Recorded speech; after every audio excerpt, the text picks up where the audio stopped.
প্রধান অতিথি এবং উপস্থিত অন্যান্য নেতৃবৃন্দ, মিডিয়া ভাই ও বোনেরা, সবাইকে সংগ্রামী সালাম এবং শুভেচ্ছা।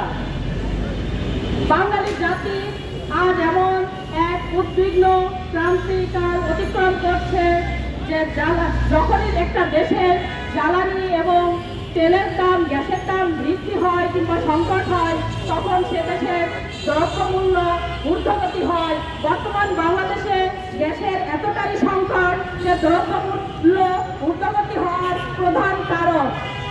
দ্রব্যমূল্য যে পরিমাণ ঊর্ধ্বগতি হচ্ছে তাতে নিম্ন আয়ের মানুষ, মধ্যবিত্ত যারা, তাদের সবারই ক্রয়ের সাধ্যের বাহিরে চলে যাচ্ছে।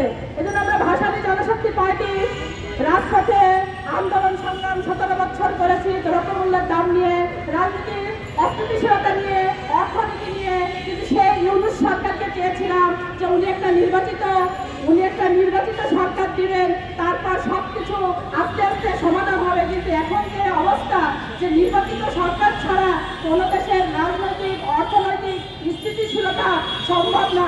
এই জন্য আমাদের এই দ্রব্যমূল্যকে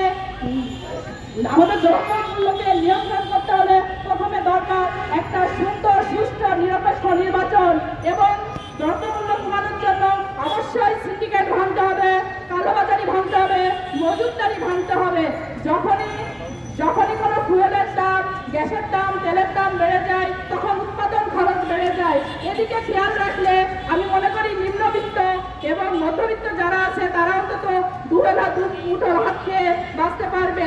আর এই যে আইন শৃঙ্খলা দেখছি, প্রতিদিন পত্রিকার হাতে নিলেই দেখছি হত্যা, গুম, রাহাজানি, এমনকি সব জায়গায় চাঁদাবাজি হচ্ছে। এগুলো আমি মনে করি দুর্বল প্রশাসন, পুলিশের, আইন শৃঙ্খলা বাহিনীর উদাসীনতা। তারা খামখেয়ালি করছে, তারা দেশটাকে নিজের মনে করছে না, মনে করছে এটা মনে হয় ইউনূস সরকারের দেশ, এখানে কেন আমার দায়িত্ব পালন করতে হবে, এখানে আমি কালোবাজারি করে যাই, সিন্ডিকেট করে যাই, এসব মনে করে তারা তাদের দায়িত্ব থেকে সরে আছে। এই জন্য আইন শৃঙ্খলা বাহিনী যারা আছে, আমি তাদের দৃষ্টি আকর্ষণ করে বলছি, দেশটা আমাদের সবার। আমরা আইন শৃঙ্খলায় যারা আছি তারা দেশের দিকে লক্ষ্য দিই। আমাদের নজরদারি যদি কঠিন হয় তাহলে অবশ্যই চাঁদাবাজি, সন্ত্রাসী, রাহাজানি, হত্যা, গুম এগুলো হবে না। আমি আমার বক্তব্যকে আরো দীর্ঘায়িত করবো না।